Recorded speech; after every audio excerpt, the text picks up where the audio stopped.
bunch of friends and family and neighbors and stuff who all did that. Yeah, that's awesome. Yeah, that was good. That was a good event.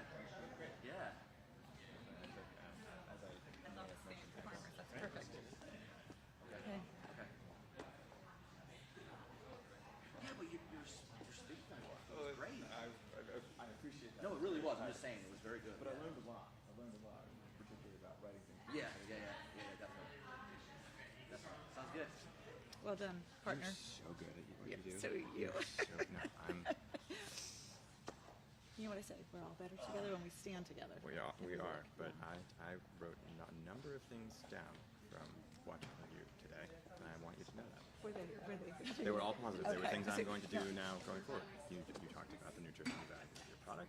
You presented it in a certain Was it way. okay? It was perfect. It was superb. Well, I'm not the owner, right? I'm not the owner. I'm here on behalf of. So it's I don't want to speak for my owners. I want to speak on behalf of the industry in which I serve. It was a masterclass. Was it okay? Thanks.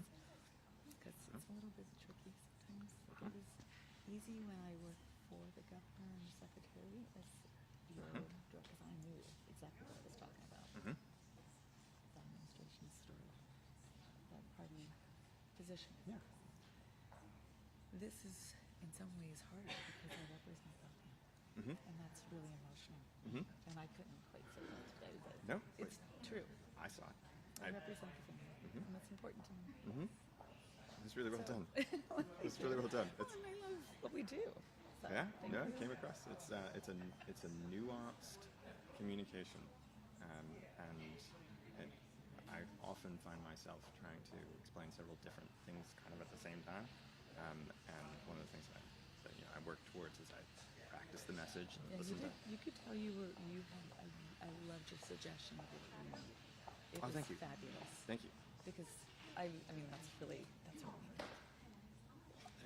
There's a lot changing really, really fast, and and like when we look at kind of the lag time in terms of some of the tech adoptions, I mean like row crops and soybean and corn and stuff like that. I'm not talking about them, but apples, dairy, and like I've been to dairy farm. Like I know you're from dairy country. So you know.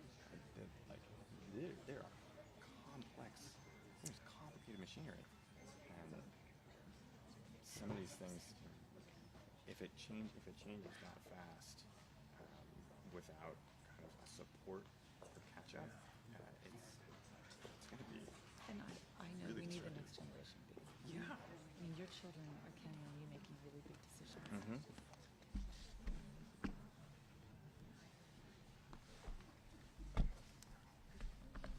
They know Dave. I mean, I know Dave Foster anguishes because they spend a lot of time with Dave and traveling things, and it's when you are, in our case, he's third generation of Sturman Moser. It's a really big undertaking when you think about what you're competing against from mezzanine financing, equity financing, and some of our competitors. That's not, we're not the undertaking. That's not who we are. No, exactly. And so Exactly. it's measured steps to ensure the continuity of a legacy business. That's right. And the risk was different. Yeah. Yeah. And together it gets to come back well involved. Yeah. Professionally managed, privately owned. I mean, it is. Even at a kind of supportive ownership level, as a family experience. Yeah, what do you do? Well, this is very, there are very real consequences or outcomes, perhaps, in. I'll take my situations glasses where off so I don't even read anything. General control start removing capital from a business. And I think about that a lot. Thank you. All right. Good. I'll just hang on the end. I'm the last. All right. Okay? Good.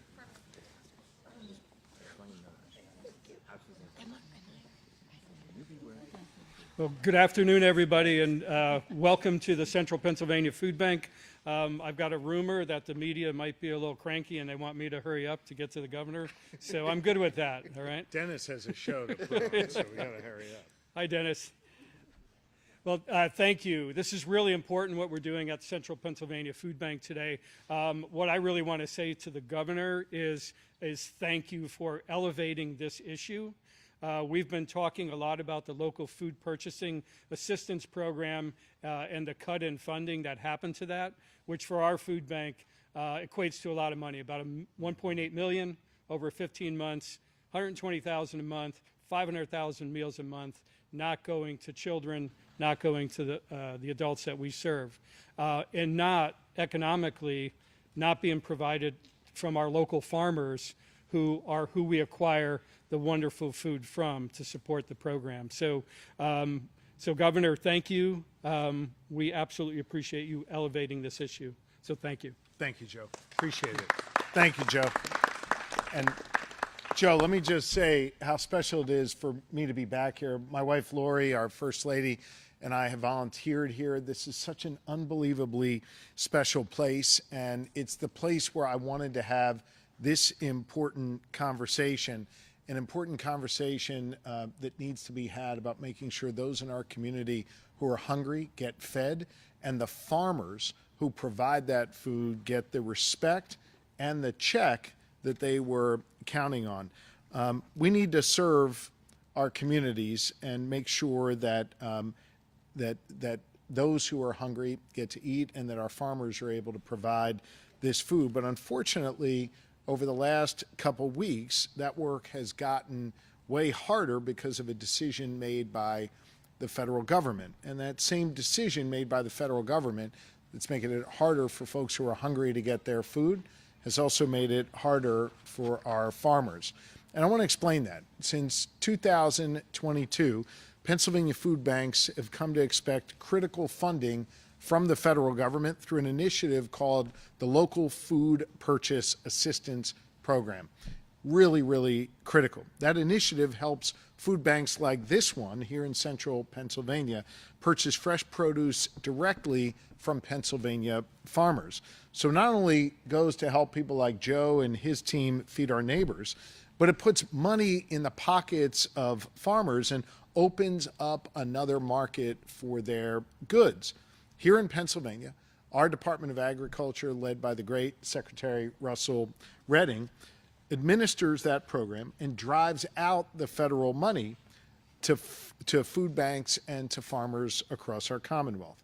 And in just 2 years, we have driven out $28 million directly to our farmers, supporting 14 food banks and 189 farms and ag producers all across Pennsylvania.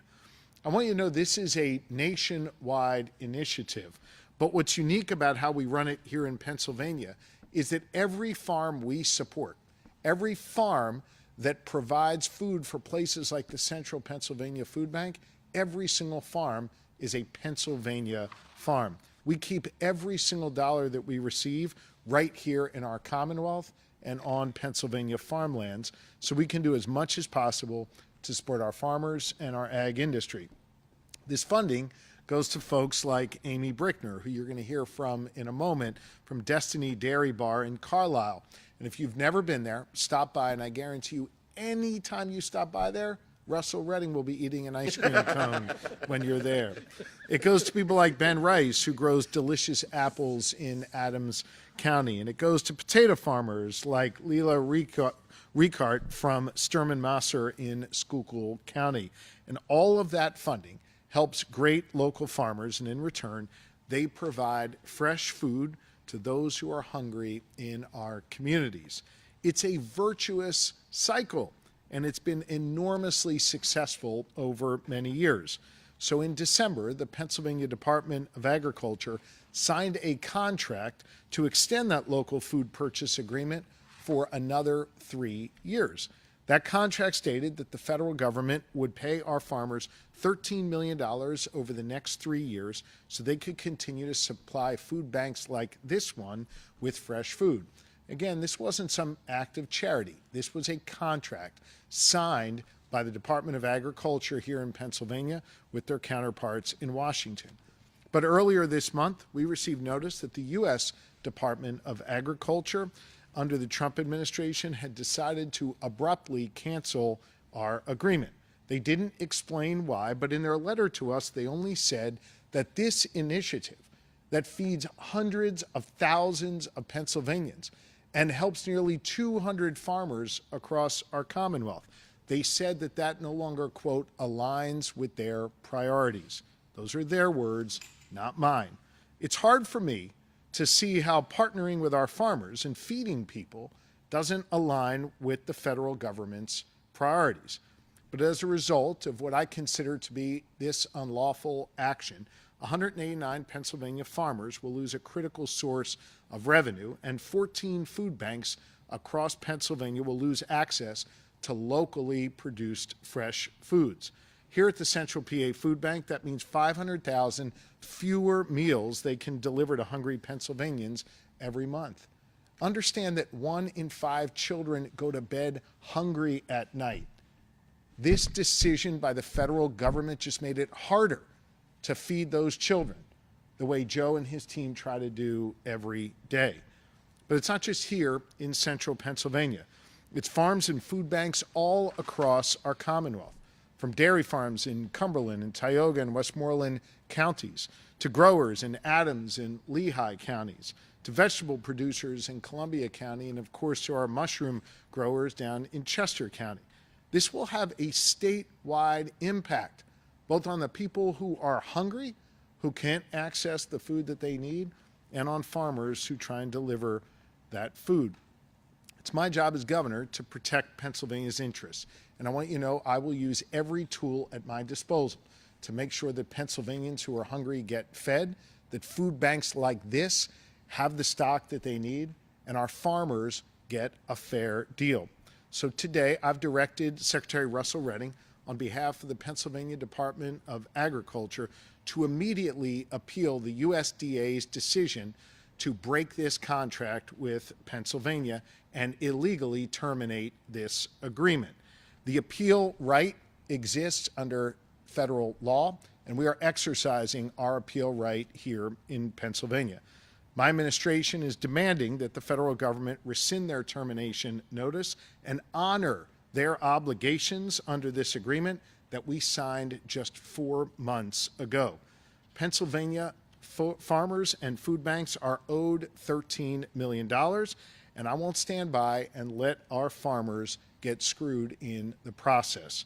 And if the USDA does not rescind this termination, hear me on this. We are prepared to take further legal action to protect our farmers and ensure those who are hungry get fed. You know, I've spent a lot of time visiting with farmers and listening and learning from them. As you know, agriculture is now one of 5 pillars of economic opportunity in Pennsylvania. Tomorrow I'll be at a dairy farm in Blair County talking about this issue. And I'm going to join in a couple weeks Chris Hoffman and his team at the Farm Bureau's annual luncheon in a few weeks. I want to take a moment to thank Chris Hoffman and the Farm Bureau for their outstanding advocacy for Pennsylvania farmers. And Chris, I want to just say on a personal note, I want to thank you for helping teach me. I want to thank you for helping educate me and my administration on the important work happening on Pennsylvania farms every single day. Your direct advocacy has led to meaningful change in the Commonwealth of Pennsylvania, and we are incredibly grateful to you. I want you to know our administration prioritizes agriculture because it's a critically important part of who we are in Pennsylvania, a rich part of our heritage, but also a critical part of the future of this Commonwealth and of our economy. Look, I know President Trump and his administration like to talk a big game about supporting our farmers. But some of the actions that we have seen over the last couple months coming out of the federal government like this one, it actually makes farmers' lives way more difficult in Pennsylvania. These unlawful cuts to vital programs that are here to feed people who are hungry, combined with the chaos and uncertainty that's come as a result of him pushing the button and levying tariffs on our friends and allies, including Mexico, which is one of the most important trading partners for Pennsylvania dairy farmers in particular. Well, all of these actions, all of the chaos he's created is doing real harm to our farmers. I'm not sure why the Trump administration is doing this to our ag community, But I want you to know here in Pennsylvania, we want to make clear that we give a damn about our farmers and we've got your backs. We are investing in our farmers at the state level with our Pennsylvania Farm Bill, with the new Ag Innovation Fund, with the Agriculture State Surplus Initiative, and so much more. We've been able to bring Republicans and Democrats together to show our farmers that here in Pennsylvania, we care about them. And to that end, I need to say a special thanks to your local representative, Representative Justin Fleming, who you'll hear from in a moment, who's really led the way in so many ways on these important ag investments. I think it's also important to note the presence of Representative Davidson and Representative Mattson, who also represent this community. But note the presence as well of Representative Salisbury, who joins us all the way from Allegheny County. They all understand just how critically important these issues are, and they've put up the votes to make sure our farmers are protected here in Pennsylvania. And know our farmers need to know that they and I continue to have your backs even in these challenging times. So Joe, thank you for welcoming me back here. I know that when we pack food in these boxes, it's packed with products that are coming directly from local farms, including one of our great local farmers, Amy Brickner, who is here from Destiny Dairy Bar in Carlisle. And Amy, I invite you up to say a few words now. Thank you. Thank you, Amy. Thank you, Governor Shapiro. I am a dairy farmer. 3 years ago, I began bottling and selling my own milk on my family farm in Carlisle and in the local Carlisle area, with the hope to bring wholesome, nutritious food directly to my community and to connect the community with where their food comes from. Agriculture is Pennsylvania's #1 industry, and the dairy industry accounts for a large part of that. But still, milk is the #1 requested item at food banks. Not quite 2 years ago, the Central PA Food Bank, through a local food grant program, connected me with Safe Harbor, a nonprofit housing service in Carlisle. Since then, each week, representatives from Safe Harbor have come to the farm and collected my close-dated milk each week to give their residents and people at the Salvation Army Carlisle. This grant helped my small farm cover expenses of jugs and labels for extra bottled milk that would otherwise go to waste. It helped prevent the waste of that short shelf life product, and most importantly, it put 13 essential nutrients, wholesome whole milk, into the hands of people in need. In January, I was told there was going to be a freeze on that grant program, and they understood if I could no longer donate. But I continued the relationship I had started because I knew the impact that I had. This winter was lean, and I lost costs that I couldn't afford to lose. But I am proud of the products that I produce on the farm with my grandmother, my mother, and my 2 sons by my side. I am proud of our community, and I am grateful for an administration that prioritizes good local programs and relationships and community partnerships that make everyone better. I want to be able to continue the impact that I've already had, that is from these grant programs that for dairy farmers to help me cover the expenses and give back to my community. Thank you, Governor Shapiro, for letting me tell my story. Thank you. Thank you. Thank you. I mentioned before Chris Hoffman, the leader of the Pennsylvania Farm Bureau, a great leader for our farmers, someone who's taught us a whole lot, and someone who's managed to take the plight of Pennsylvania farmers and bring it into the halls of power in our state government and get a whole lot of stuff done. And so, Chris, it's my pleasure to have you here today. We appreciate your leadership.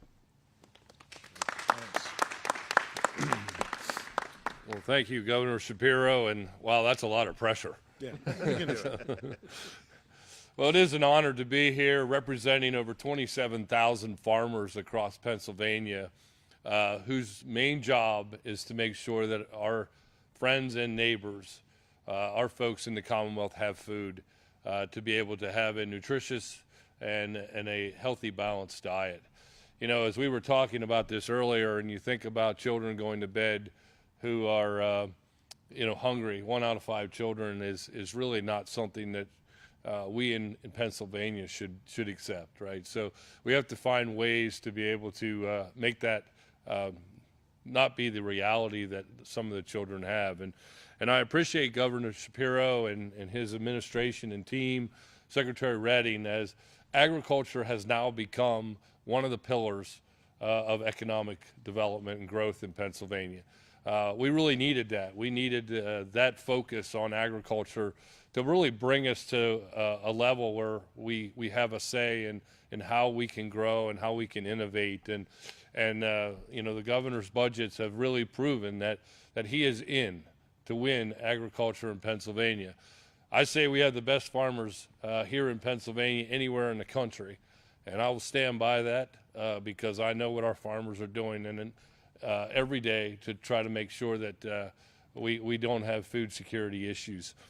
You know, we've talked about the Farm Bill. We talked about the needs of what we need in Pennsylvania. And I know that Governor Shapiro and Secretary Redding and all the folks from the, you know, General Assembly, we're working really hard because that Farm Bill is so important to the livelihoods of our farmers and the being stability and making sure that we have the safety nets and the ability to move forward. And so having funding coming from USDA, Secretary Rollins, who is our new Secretary of Agriculture for the United States, she is really trying to, as we think about how we move forward in the future, really trying to be a good advocate for farmers. And we're working with her as we work to get a new farm bill in place to be able to have these programs permanent, right? Permanent programs like this that we can rely on, and that our farmers, those 200 farmers that are relying on where their products are going to go, that they'll be able to get paid for them, and that they'll have a market that they're planning on. And so we're here to work with the governor and his administration as we think about the future of Pennsylvania, how we curb hunger in Pennsylvania, and we're all about working as a team to make sure that we get everyone to that next level and to remove hunger from Pennsylvania. So it's my honor to be here and to work with your administration as we move forward. So thank you. Thanks, Chris. Appreciate it. Thank you. Mr. Secretary? Governor, thank you, and good afternoon, everybody. This is the point in the program where I just say amen, right? It's been stated. I think the power of agriculture is in the food bank. I mean, every time I step in here, there's comfort, right? I know what this place does, right? But you can't have a charitable food system without a food system that's charitable. It doesn't work. So this program, the LFPA that we're talking about today, is one of the outgrowths of what we saw over the last 5 years from COVID, right? We figured out the fragility of this food system in the way that it's built. There are a lot of sort of challenges with it, right? Global supply chains, we see that on the tariff discussions today. We saw all these linkages broken. But what came out of that was the recognition that there's really an important resource in our community called a farmer that links that to a food bank that you see here on pallets. And we got really smart about that, right? And what did we see? We saw millions of pounds of food.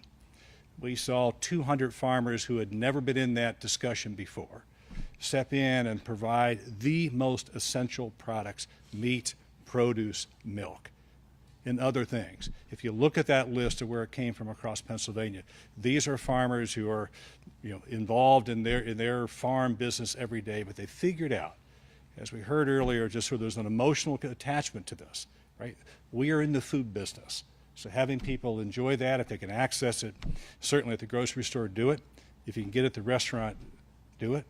But if you need the charitable food system, it's there. And that is what we have in the LFPA, is what we have in the food bank across Pennsylvania. So a note of thanks to Joe and the food banks across Pennsylvania, across the nation, who are part of this amazing sort of network.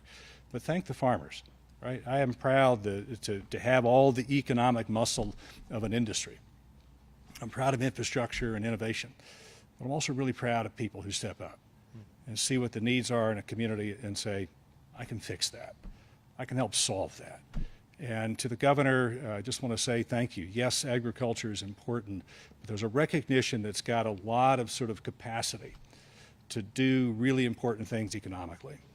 But it also shows up in other really critical ways of our society, right? It's a functioning society to have a food system. It's a functioning society to have capacity to feed our own people. It's really important that we can grow that. It's important that we recognize the environmental benefits of agriculture, but also the contributing significantly to the quality of life in our neighborhood, right? That is important. So we stand here today very clearly stating our intentions. I appreciate the governor's leadership on this point. A contract's a contract, right? Trust is trust. And we entered this in good faith to deliver to the farms and to the food banks. There's two co-equal goals in the LFPA program. That's what I like about it. It's not lopsided. They're equal. It's a farmer and a consumer. And that is honored inside the LFPA program. So we want to honor that. We want to make sure that the farms and communities that are benefiting both in terms of delivering product but also receiving that product get what they are owed. So I appreciate the governor's leadership on this. I also appreciate where we live. I mean, everybody here thinks they're normal, right? I say it every time, when you look around the states, and this is where the partnership comes in, is that we have a state that's got an agricultural surplus system that set the stage for what we're talking about with the LFPA, right? We know how this works. It's built here.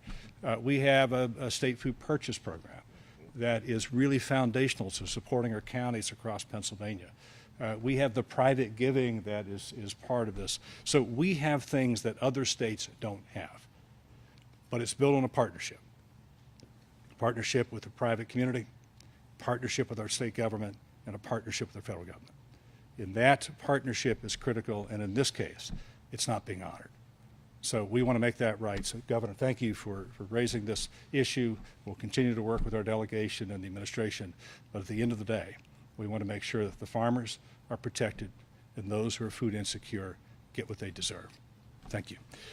This is a partnership, as I say, it doesn't happen without the governor and the legislature, and you heard earlier Representative Fleming as an advocate, a friend, and a strong voice for those who are food insecure. Representative, welcome. Thank you.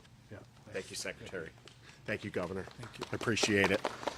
So I just want to say to everybody, welcome to the 105th Legislative District, which we're in right now. Thank you to Joe. The food bank, I've been here myself, my staff on numerous occasions to volunteer. We've provided some support to the food bank, and I want to thank the governor for his leadership. Just briefly, I was one of these kids who was hungry, and so this is why this is so important to me. Investments in our food bank and our charitable food system is so important to me because I was one of those kids who didn't have enough to eat going to bed. My family relied on food stamps and free and reduced lunch in order for me to get meals during the day. And like I say, fortunately for us, it was a temporary condition. We were able to work our way into middle income status, but those were hard times for myself, my family, my stepsisters, and my father and my stepmother. It was not easy.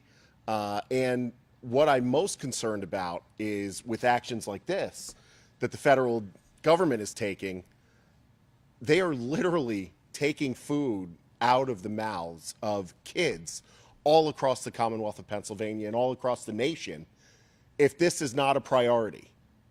And I said this last week, I will continue to say it because it's true. This president, this administration does not respect the rule of law. They do not. We've seen examples time and time again. So I appreciate the governor having the courage to step up and say, no.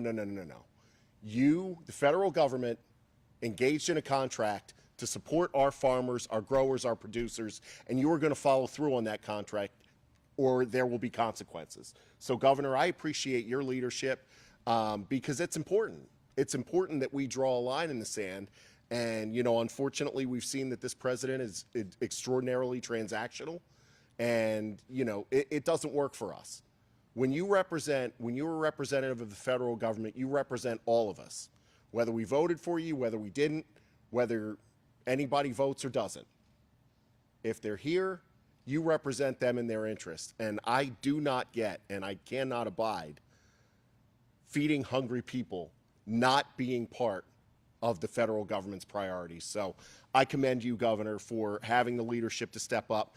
And I also commend you for, in your proposed budget, investing in our state food purchase program, putting more dollars into those programs, which, as Joe Arthur has said and many others have said, the need is greater than ever. Now is not the time for us to step back. Now is the time for us to lean forward, as all the folks are doing here in this room. And so as we continue to do that, I will always be an advocate to feed our hungry residents, especially children out there who can't fend for themselves. And you know, we need to take this and move forward, and with your action and hopefully with the proposed budget that we can get behind, we will invest more in our charitable food programs. We will make sure that we feed hungry Pennsylvanians, and you know, we will do right by the people who sent us here and who elected us to do this job. So thank you so much, Governor. I really appreciate your leadership again. Thank you very much.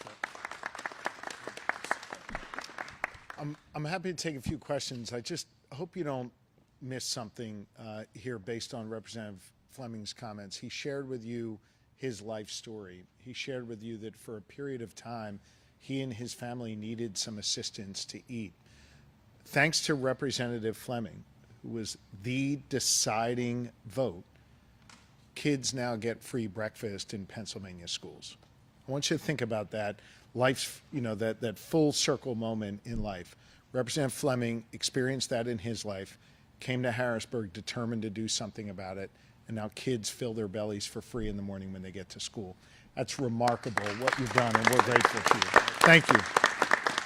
So we'll take a few questions from the media. Yes, Dennis. I just want to be clear. So was it the Ag Secretary that rescinded that contract? Who did you get the letter from? And you're at this point saying you're appealing that decision, but if that doesn't go your way, then you would sue. Is that accurate?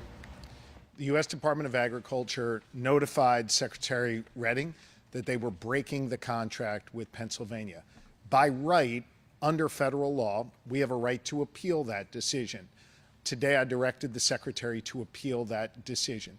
I'm hopeful that the U.S. Department of Agriculture will reconsider the tremendously negative impact their decision is having on Pennsylvania farmers and on our ability to feed hungry kids and hungry families. Should they not rescind that termination, then I reserve the legal options to be able to take further steps in order to compel them to act on this contract. You are a lawyer. Does that contract allow them to just break it? We do not believe so. We think they unlawfully broke this contract. We signed a 3-year contract for our farmers and for those who are hungry, and the federal government needs to honor it. Tom? You talk about, like, he didn't do anything to try to reverse this. Who picks up the bill there? I mean, is it just the organizations, the farmers, or does you think the state needs to get involved if you guys find yourself in that situation? Well, you heard one of the farmers talk about how this was roughly 10% of their market share, 10% of what they were counting on. We heard other estimates that this program accounted for even more, maybe 15%. You're blowing a hole in farmers' budgets, in their market share, by virtue of this illegal termination by the federal government of the contract with Pennsylvania. Our farmers are going to be hurting as a result of this. In addition to that, we have more people who will go hungry because the Central Pennsylvania Food Bank and others like it will not have as much product to be able to provide for those who are hungry. In terms of making that up, I want to be very clear about something. Central Pennsylvania Food Bank may figure out a way to fundraise more or find some grant from somewhere else. I don't know, Joe will have to determine if that's even a possibility. I don't know how farmers will make up this market share that they lost. And if the federal government continues on this path of slashing funding that states are counting on, whether for our farmers or for health care for folks who are poor or disabled, as they're proposing to do with these Medicaid cuts, the state cannot make up those cuts. People are going to suffer as a result of these policy decisions they're making in Washington. This is one example of a decision that they've made that I believe is illegal, but is going to have a profoundly negative impact on our farmers and on those who are hungry, and we're taking action to stop them. What do you think about all the collateral damage from some of these decisions, whether it's this issue or other ones, that we continue to see it? A lot of people would say it's really beginning to pile up in states like Pennsylvania. The Trump administration, in a matter of whatever it's been, about 2 months, has injected chaos into literally every hour of every day. They are tanking the stock market. They are offending our allies. They are closing down markets to farmers and businesses here in Pennsylvania. The price of goods, from eggs to cars, is on the rise because of the chaos that the Trump administration has injected into our economy. These tariffs are the dumbest economic decision I've ever seen a president make. He literally pushed a button to raise taxes and fees on Pennsylvania consumers and on all Americans. And as a result of all of this chaos, we are worse off right now. What I'm trying to do here today is protect our farmers from the attacks coming from the Trump administration and protect those who are hungry, who just want to feed their kids at the end of a day, from this decision by the USDA. This is common sense stuff. Help our farmers, feed those who are hungry. And for some reason, the Trump administration is doing the opposite of common sense, instead injecting chaos into people's lives every single day. Governor, off topic with regards to the Bhutanese detained immigrants, does Pennsylvania have any recourse in that situation? You know, here in America, we're home to about 100,000 Bhutanese, and here in Pennsylvania, we're the proud home of about 70,000 of them. And put a little bit more specifically, here in South Central Pennsylvania, roughly 40,000 or so Bhutanese live in this community. We welcome them here in Pennsylvania. They've been an important part of the social fabric and the economic fabric, the educational fabric, the cultural fabric of our communities. I want to make sure that anyone who's been rounded up by the federal government is given their full due process. And I expect the Trump administration to honor the law, to respect the law, and to ensure those who they've come in contact with receive due process. Yes. Yeah. So I wanted to ask, there were 2 new cases of measles reported in Erie County. What is the state doing in order to prevent that from spreading, and what is your partnership with the federal government? We'll make sure Dr. Bogan gets back to you on those specifics, okay? Thank you all very much. Thank you. Joe, thank you. Thank you.